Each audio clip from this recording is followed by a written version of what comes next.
Hey guys, Neff here. Today we're taking a look at the KESO 2000 series lock. I've got a couple of them here, modular Euro, and then this pretty cool one that was taken out of a casino. I assume it locked up one of their slot machines. It's not actually even guttable. I'd have to do some drilling and stuff, but you can see it's got this thick block plate here to stop tensioning or to make it more difficult to tension, and it's just a lot more heavier duty with the lock in that.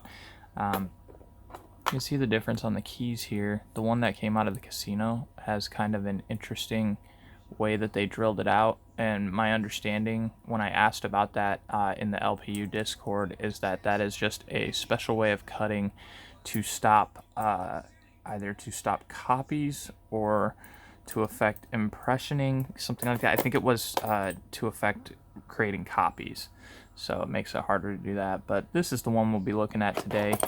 It was a very tough lock. So these KESO KABA style locks have been very, very difficult for me to learn because when I haven't been doing it that long, and even though I've done very high level black belt locks, these KESO KABA style ones, the way they're set up with their drivers and stuff, which I'm hoping to show you in here today, it just requires a much lighter touch. So I'll be doing, I had to almost relearn how to tension correctly for a lock like this, and I'll talk my way through it once we get it in the vise. But it's really interesting, and I hope you guys like it too. So we'll show you that. Not a lot of people like to gut it, so I'm going to try and do a full gut and even talk about reassembly on this, because this lock gave me a lot of trouble with disassembly and reassembly, which is pretty normal, but maybe if you get to see one in person, it'll help you out if you ever decide to do the same. So let's get it in the vise, see if we can get her opened up. Alrighty guys, we got her locked up in here. Let's go ahead and see the key in action. I don't have the ring, so I gotta be a little careful when I remove that key. There we go. Just using a Z-bar. I also have a really wide wiper insert, and then this flag from the Huck set. It's not been modified, so it's pretty thick.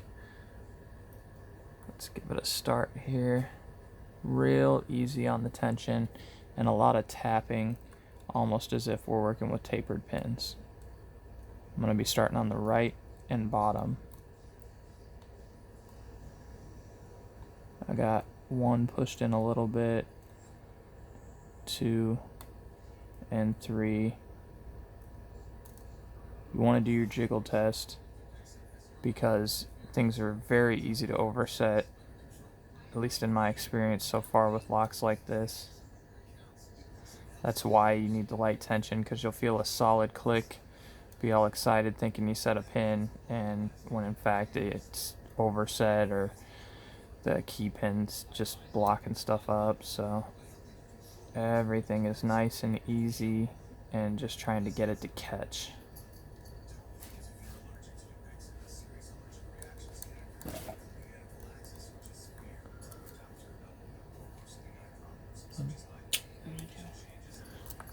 Alrighty, still working on it, and it I think I've got, no, we don't even have one set. Once the tension works out right, maybe if I pulse it a little bit, once the tension works out right, and I'll find one that sets perfectly and catches, and that'll kind of at least get everything started.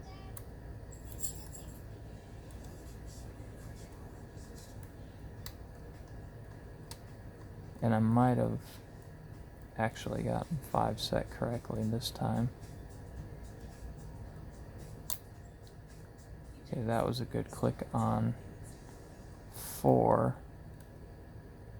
Hopefully I didn't overset it, but I am getting some more resistance on 1 and 2, so let's hope it worked out.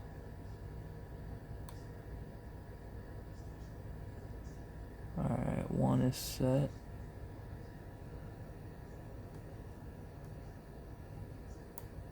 Just got a tiny click on 2 on the bottom. Still getting a good jiggle test on 1. 2, I think, as well. 3 is good. Yeah, I still think I overset 4, but we're gonna find out. 5 feels like it needs some work. Alright, so let's hope I didn't overset, but I just got clicks on 5 on the bottom and the right, and what felt like a tiny bit of core movement. So we're going to start checking the bottom pins by fulcruming off the top.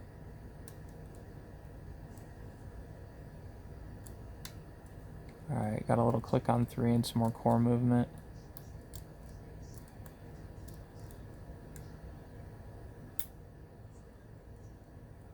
That was pin 3 on the right, gave me some snapping action.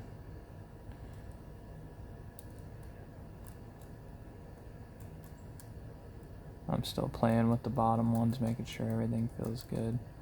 Alright, so 3 feels good. So when I'm going past them, it's almost a jiggle test as well for me.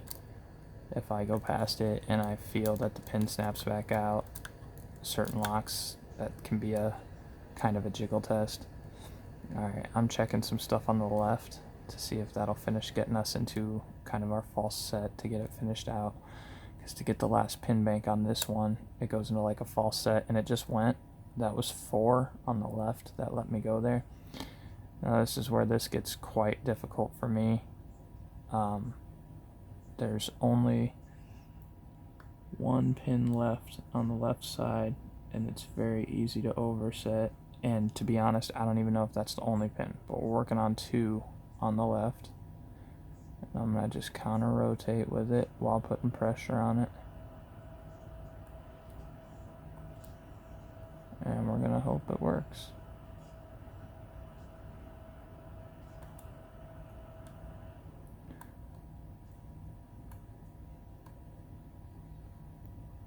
Okay, the pin just pressed in and I lost my false set, but that could be 4 on the left again. So there it went. Oh my god, I can't believe I got it open. Okay, we do not want to twist it past 45 degrees, and I'm going to show you why. Because I'm going to actually do a full gut on this and go over the disassembly and reassembly with you guys. So hopefully this will be an educational video for everyone. All right.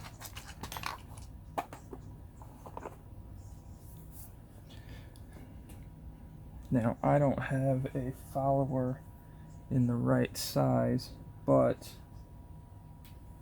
I can figure it out here. So, on this, let's see if my little follower's in here. No, none of my little followers are in there.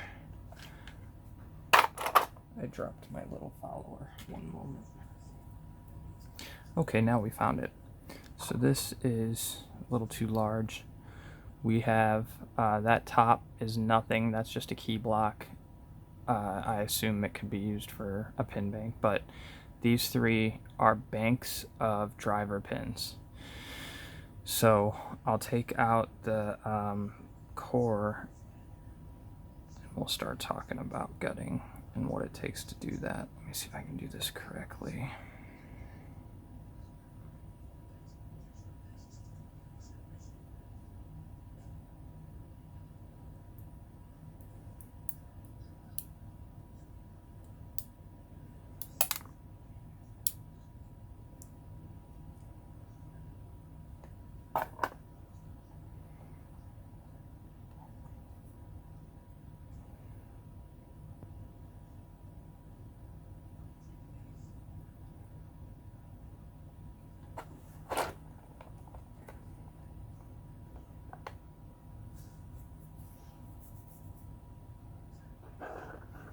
Okay, so this follower is too small, but you can see the drivers coming out.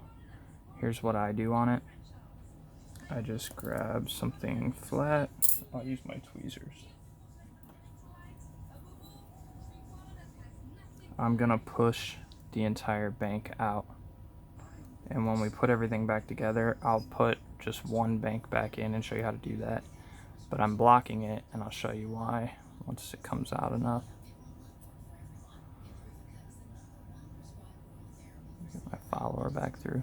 Okay, so as you can see, spring's about to pop there. I'll pull it out a little bit. There's that. And there's our driver for it. So we'll go like this from front to back. So this is, I actually go like this. So this is the right side, number 5, 2, 3, 4, 5. Driver number 5 on the right.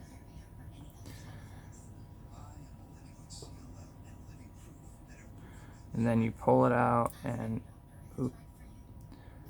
I'll either push from the front or pull from the back, but I'm going to put my nail on this and I'm going to block all the springs as they come out.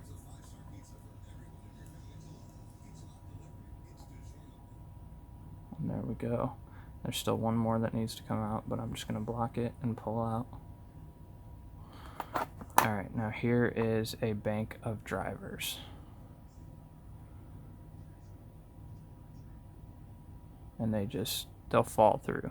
So, and I'll go over reassembly here in a minute and why that matters, because these are not interchangeable drivers. Their position in the lock matters, and I'm going to show you exactly why.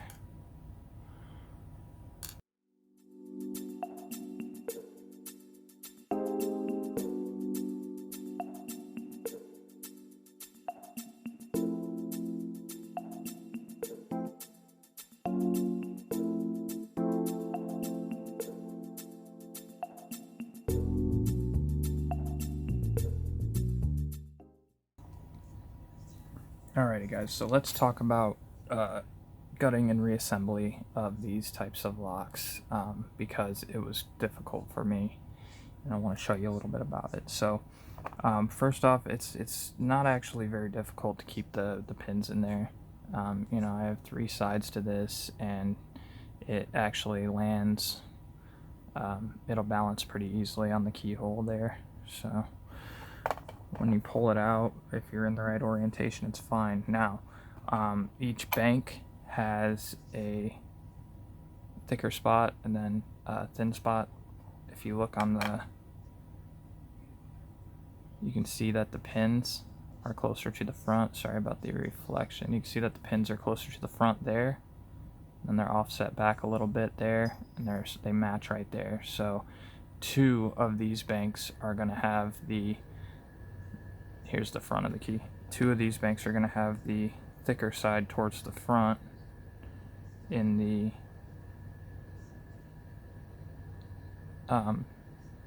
cylinder. So let's get our focus a little bit better. There we go.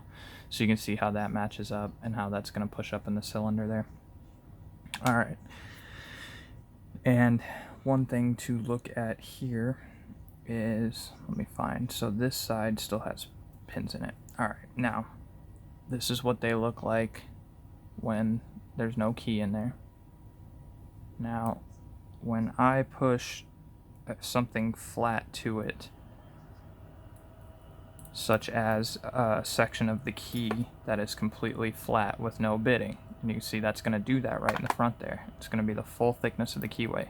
When I do that, you can see that 3 of them come out, 1 of them comes out far. Now that matters, and here's why. If you mix up a driver, you will see that, let me get each type here.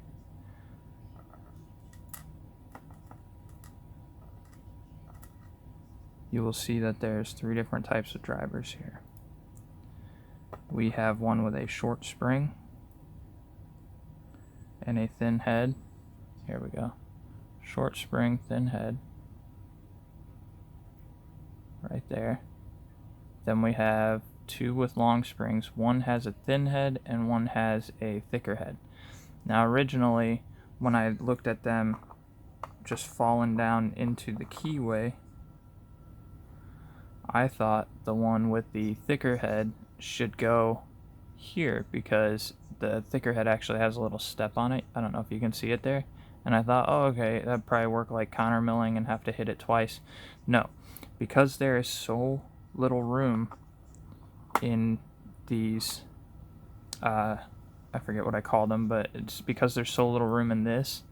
If you have one of those pins that when you put the key in and it needs to push out to move these out of the way, if you have that thicker head in on one of the spots where the pin needs to push out very far in order to get out of the way for the key to move in, your key will not enter the keyway. So I did that a couple times trying to figure that out and finally found it. Now for the pin that comes out really far, I assume it's just the shorter spring one, but to be honest, I think either of them would work. They just need room in this bank. That's what I called it, the driver bank. They just need room in this bank. The thicker head has almost no room in the bank for a pin to push out of the way. So the only time that this thicker head's going to work is for the pins that don't even exit the plug when the key goes through it. Because you saw when I pushed this in here, let me show you again, that there's actually two of these pins that won't even push completely out. See, oh, pushed it too hard. There we go. So I'm just pushing flat against the keyway, and you can see two of them aren't even reacting. Those still need picked, but they definitely aren't a long enough pin to matter in that regard. So now let's go ahead and reinstall one of these banks just so you guys can see how it works. We can take a look at the key pins as well real quick. They look like kind of like T-pins almost on a lot of them. So let's look at, I thought there was this one. Here's one of the ones that doesn't exit the keyway. It's just like a flat little dealio. So there's that. And actually it's not even, some of them you don't even pick. Like this flat one here won't even be picked. It just rests in there. And I mean, when I say it won't even be picked, it's because it might need to be. I mean, you can see that it has a small, no, actually that is perfect. So, but some of these smaller ones that the key doesn't really interact with might end up needing a small amount of picking or whatever, but for the most part, no. So let me make sure I put everything back in its right spot. Like I said, so this is got pins here, here, and here, and I don't mind holding it. They don't really fall out that easily. It could just be because it's an old lock. So let's put the key in, make sure the bitting's right. Yeah, I put them all in right. Oop, and then I just messed that up. Now I only dropped one pin out. Alright, so we'll pull this out. Get that pin back, and I'll show you how to reinstall. So the first thing you're going to want to do is, unless you're very sure about where your drivers were, you're going to double check what key pins push out the top when you're flat against it. And we can see that 1, 3, and 5 do. 5 comes out a long ways, so if I have a short spring, that's where that's going to go. And let me get this one out of the way.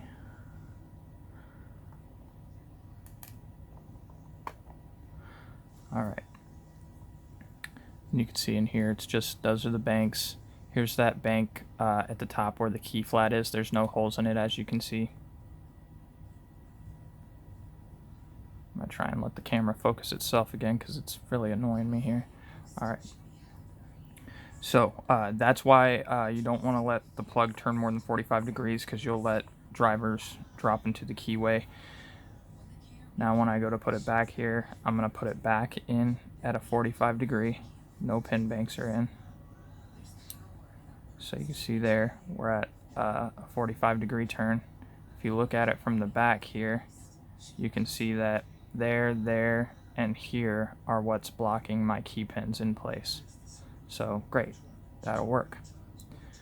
Now, let me remember what direction I was here.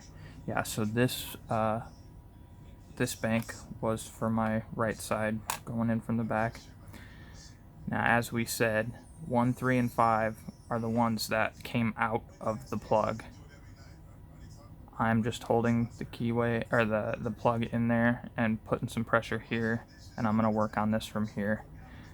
What I'm gonna do is make sure that edge is there. It'll just help, but you know, as long as your key pins are blocked.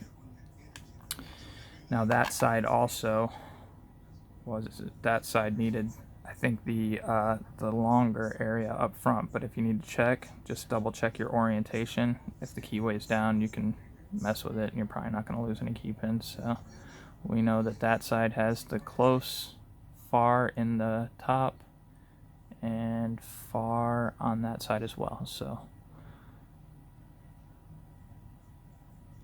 ooh, whoo, that was close. And I actually just turned it too far and some of the key pins fell out. So what I'm gonna do is hope that they go back in. Nope, they're not going to. So I'm just gonna take a pick. No, I'm gonna take a tensioner and just try and get them all pushed back in. I should be able to turn it back to its 45. There we go. So we don't want to do that, let them fall on the bank like that, but double check on our 45. Get it to stay without being stupid again. Alright, so I'm pushing with my finger and I've just got my thumbnail on there and I'm just putting pressure. So we know that this one's far out. We're going to start it in there. The more annoying one is the one that's close because you have no room for it to start, as you can see there. I'll try and hold it like that. There we go. So we know 1, 3, and 5 needed the thin heads because those come out of the plug, so it needs more room to move. Because if we use, let's see if I can get it in my hand without dropping it, if we use the thicker head like that, where you can see it has a step in there, it's not going to be able to push up into that bank.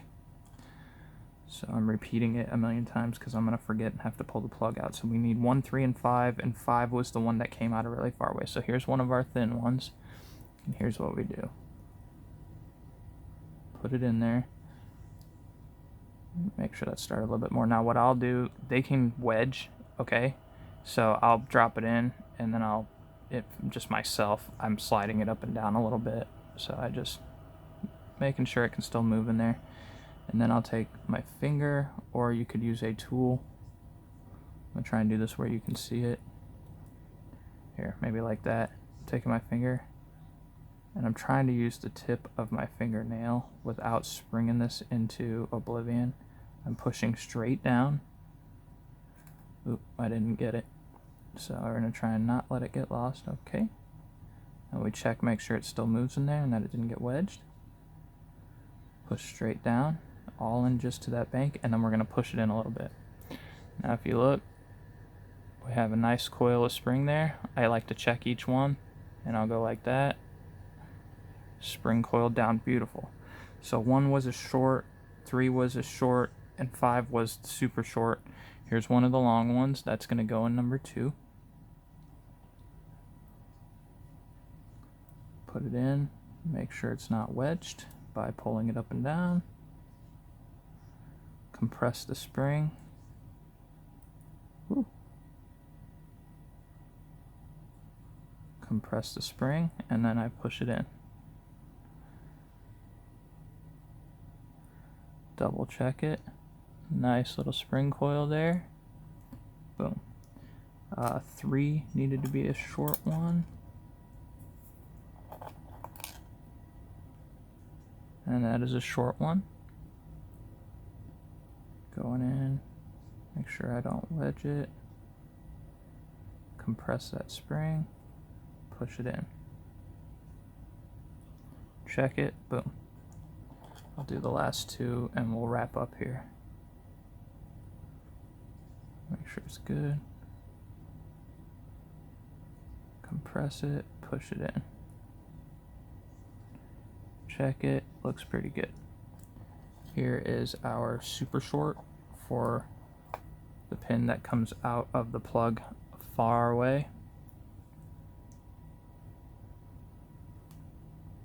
Put it in, make sure it doesn't get wedged, compress the spring, and try and get it the end way in there. There we go. Check it, looks nice and coiled. Boom. Alright, so that is exactly how you're going to put the banks back in when you're done. And of course you'll put a ring around it at the end there. So each bank I'll put in like that. I'll grab this bank, I'll pull each spring out, put it in order, start the bank off. This was the bottom or top of the pins. It was another one that required the far section. For the thinner section up front, it's just a little bit harder. You just catch the lip in there, boom. When you're done, you'll twist it closed and it's fine. But I just wanted you guys to see that in person, because it was a chore to get it all figured out on my end, and I hope that helps you out.